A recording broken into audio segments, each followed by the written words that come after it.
片咧係教大家點樣去 add item 入嚟嘅 system 度。首先去 product and service item new item，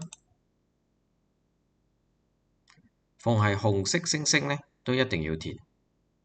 code 係需要自己去 create 嘅。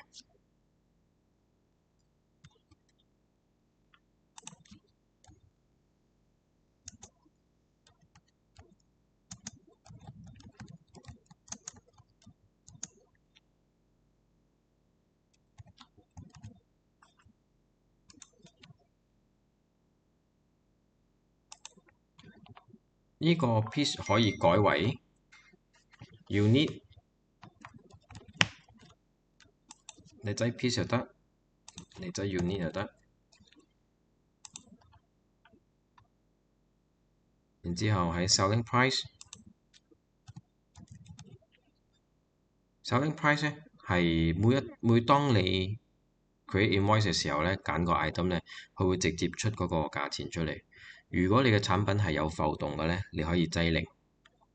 Buying price 咧係你嘅 costing， 咁咧如果你有填咧，佢就方便計出你嘅 profit 係幾多。跟住 stock control， 我哋要擠 yes。如果你係實體嘅產品，有 quantity 有 physical 嘅 item 啊，就需要擠 yes。如果你嘅嘢係 service 嚟嘅，你就要擠 no。原因係你擠 yes， 每當你add item 嘅時候咧，佢會扣你入邊嘅 stock inventory。如果你係擠 no 咧，你每次揀佢嘅時候咧，佢係唔會扣你嘅 stock inventory。然之後呢個係 multi-level UOM 啦，你可以加入 dozen， 你可以加 garden， 你可以擠你 dozen 嘅價錢、一單嘅價錢、一箱嘅價錢。完成之後撳 save。